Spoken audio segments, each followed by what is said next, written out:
കാണുന്നു. മന്ത്രിസഭാ യോഗം പൂർത്തിയായത് അതിൻ്റെ തീരുമാനങ്ങൾ അദ്ദേഹം മാധ്യമങ്ങളെ അറിയിക്കും.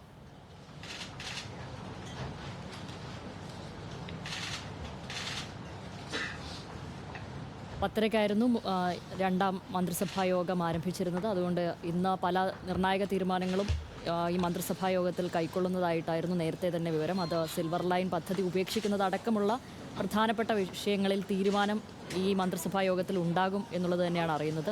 നേരത്തെ തന്നെ വകുപ്പ് വിഭജനം കൂടി പൂർത്തിയാക്കിയ ഒരു സാഹചര്യം ഉണ്ടായിരുന്നു.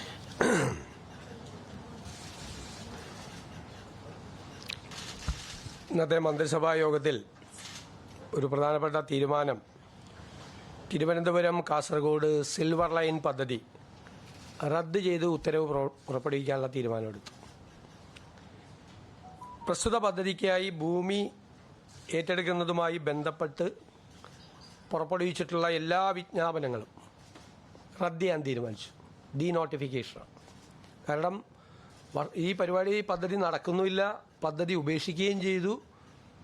നിരവധി വർഷങ്ങളായി ഈ ഭൂമി വിൽക്കാനോ വാങ്ങാനോ ഇതൊന്ന് പണയപ്പെടുത്താനോ മകളുടെ വിവാഹത്തിന് ഒരു ലോൺ എടുക്കാൻ പോലും പറ്റാതെ ഈ സാധാരണക്കാരായ ആളുകൾ മുഴുവൻ വിഷമിക്കുകയാണ്. അതുകൊണ്ടാണ് ഏതായാലും പദ്ധതി ഉപേക്ഷിച്ചതുകൊണ്ട് ആ പദ്ധതി കേന്ദ്ര ഗവൺമെൻറ്റും അംഗീകാരം തന്നില്ല. ഞങ്ങളതിനെ എതിർത്ത് സിൽവർ ലൈൻ എതിർത്ത് ഞങ്ങൾ സമരം ചെയ്തതാണ്. അതിൻ്റെ അടിസ്ഥാനത്തിൽ ആ ഉത്തരവ് റദ്ദാക്കാനും ഈ ഭൂമി ഏറ്റെടുക്കൽ നോട്ടിഫിക്കേഷൻ ഡീനോട്ടിഫൈ ചെയ്യാനുമുള്ള സുപ്രധാനമായ തീരുമാനമെടുത്തിട്ടുണ്ട്. സിൽവർ ലൈൻ സമരവുമായി ബന്ധപ്പെട്ട വിവിധ കോടതികളിലും പോലീസ് സ്റ്റേഷനുകളിലൊക്കെ നിലനിൽക്കുന്ന കേസുകൾ അത് ആഭ്യന്തര വകുപ്പ് അത് പരിശോധിച്ച് ആ കേസുകൾ പിൻവലിക്കാൻ വേണ്ടിയിട്ടുള്ള കേസുകളുടെ സ്വഭാവം അനുസരിച്ച് അത് പിൻവലിക്കാൻ വേണ്ടിയിട്ടുള്ള ശുപാർശകൾ അത് കോടതിയാണ് അത് അനുമതി നൽകേണ്ടത്. കോടതിയിലേക്ക് ഗവൺമെൻറ് അതിനുള്ള ശുപാർശ കോടതിക്ക് മുൻപാകെ നമ്മൾ സമർപ്പിക്കാൻ തീരുമാനിച്ചു. പിന്നെ പദ്ധതിക്ക് വേണ്ടി സ്ഥാപിച്ചിട്ടുള്ള മഞ്ഞക്കുറ്റികൾ അത് നീക്കം ചെയ്യുന്നതിന് റവന്യൂ വകുപ്പിന് നിർദ്ദേശം നൽകിയിട്ടുണ്ട്. നീക്കം ചെയ്യാം, മഞ്ഞക്കുറ്റികളെല്ലാം മാറ്റും.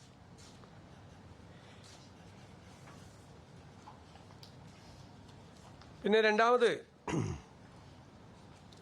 PSCയുമായി ബന്ധപ്പെട്ട ലിസ്റ്റുകൾ നമുക്ക് റാങ്ക് ലിസ്റ്റുകളുടെ കാലാവധി ഇപ്പോൾ അവസാനിക്കുന്നതും 2026 ഓഗസ്റ്റ് 31-നകം കാലാവധി അവസാനിപ്പിക്കുന്നതുമായ എല്ലാ റാങ്ക് പട്ടികകളുടെയും കാലാവധി നവംബർ 30 വരെ ദീർഘിപ്പിക്കുന്നതിന് PSCക്ക് ശുപാർശ ചെയ്യാൻ തീരുമാനിച്ചു.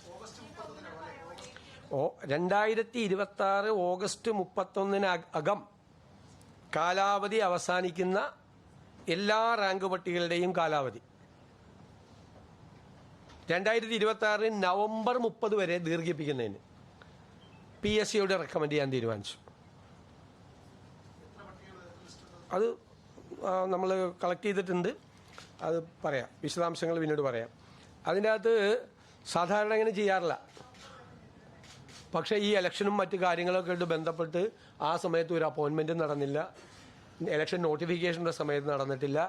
അപ്പോൾ പല പട്ടികകൾക്കും അത് പ്രയാസമായി, വലിയ ബുദ്ധിമുട്ടായി. കുട്ടികളൊക്കെ ഭയങ്കര സങ്കടവും പ്രയാസമൊക്കെ ഉണ്ട്. അവരുടെ ചെറുപ്പക്കാരുടെ ഉദ്യോഗാർത്ഥികളുടെ വികാരം മാനിച്ചുകൊണ്ടാണ് ഇങ്ങനൊരു തീരുമാനം സർക്കാർ എടുത്തിട്ടുള്ളത്. വളരെ പ്രധാനപ്പെട്ട സുപ്രധാനമായ ഒരു തീരുമാനമാണ്.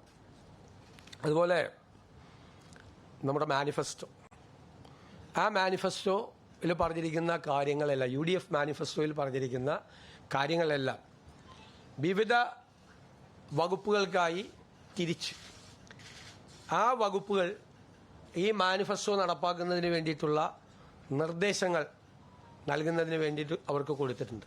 ഡിവൈഡ് ചെയ്ത് കൊടുത്തിട്ടുണ്ട്. ഓരോ വകുപ്പിനും മാനിഫെസ്റ്റോയിൽ പറയുന്ന കാര്യങ്ങൾ ചെയ്യുന്നതിന് വേണ്ടിയിട്ടുള്ള തുടക്കം, അതായത് വിഷൻ 2031 എന്നാണ് അതിന് പേരിട്ടിരിക്കുന്നത്. 2031 ഈ സർക്കാരിൻ്റെ കാലാവധി അവസാനിക്കുന്നതിന് മുമ്പ് തന്നെ മാനിഫെസ്റ്റോയിൽ ജനങ്ങളോട് നൽകിയിരിക്കുന്ന വാഗ്ദാനങ്ങൾ മുഴുവൻ പാലിക്കുന്നതിന് വേണ്ടിയിട്ടുള്ള നടപടികൾ ഇപ്പോൾ ആരംഭിക്കാൻ പറഞ്ഞിട്ടുണ്ട്. മാത്രമല്ല ജൂൺ 1-ാം തീയതി മുതൽ 100 ദിവസക്കാലം ഏറ്റവും അത്യാവശ്യമായി ചെയ്തു തീർക്കേണ്ട കാര്യങ്ങൾ ചെയ്യാനുള്ളൊരു കർമ്മ പരിപാടി കൂടി വരും 100 ദിവസത്തേക്ക്. ജൂൺ 1 തീയതി മുതലുള്ള 100 ദിവസത്തേക്ക്. അതിനെ ഏറ്റവും പെട്ടെന്ന് ചെയ്തു തീർക്കാൻ പറ്റുന്ന പ്രൊപ്പോസൽസ് വിവിധ വകുപ്പുകളിൽ നിന്ന് വളരെ കിട്ടും. അത് തയ്യാറാക്കി എല്ലാ കാര്യങ്ങളും നമുക്ക് തീർക്കാൻ പറ്റാവുന്ന മുഴുവൻ കാര്യങ്ങളും, ചിലപ്പോൾ ചെറിയ ഇൻ്റർവെൻഷൻ കൊണ്ട് തീർക്കാം, ചിലപ്പോൾ ചില വിഷയങ്ങൾ പരിഹരിച്ചുകൊണ്ട് തീർക്കാൻ പറ്റും. ഒരുപാട് നാളുകളായി കിടക്കുന്ന പെട്ടെന്ന് തീർക്കാൻ പറ്റുന്ന വിഷയങ്ങളെല്ലാം 100 ദിവസത്തെ കർമ്മ പരിപാടി കൊണ്ട് പെട്ടെന്ന് തീർക്കാൻ വേണ്ടിയിട്ടുള്ള ഒരു പദ്ധതി കൂടി ഇതിൻ്റെ കൂടെ ഉണ്ട്. മാനിഫെസ്റ്റോ നടപ്പാക്കും. മാനിഫെസ്റ്റോ നടപ്പാക്കുന്നതിൻ്റെ ആദ്യ ഭാഗമായിട്ടാണ് അതിനകത്ത് 100 ദിവസം കൊണ്ട് തീർക്കാവുന്ന കർമ്മ പരിപാടികൾ കൂടി ആസൂത്രണം ചെയ്തിട്ടുള്ളത്. പിന്നെ പത്മ പുരസ്കാരത്തിന് വേണ്ടിയിട്ടുള്ള ഇത് തയ്യാറാക്കാൻ വേണ്ടിയിട്ടുള്ള ക്യാബിനറ്റ് സബ് കമ്മിറ്റി രൂപീകരിച്ചിട്ടുണ്ട്, ശുപാർശ ചെയ്യുന്നതിന് വേണ്ടിയിട്ട്. കേന്ദ്ര ഗവൺമെൻറ്റാണ് നൽകേണ്ടത്, സ്റ്റേറ്റിന് ശുപാർശ ചെയ്യാൻ മാത്രമേ പറ്റുകയുള്ളൂ. ഹൈക്കോടതിയിലെ അഡീഷണൽ അഡ്വക്കേറ്റ് ജനറലായി അഡ്വക്കേറ്റ് മുഹമ്മദ് ഷായെ നിയമിച്ചിട്ടുണ്ട്. അഡീഷണൽ അഡ്വക്കേറ്റ് ജനറൽ ആയി അഡ്വക്കേറ്റ് മുഹമ്മദ് ഷാ നിയമിച്ചിട്ടുണ്ട്.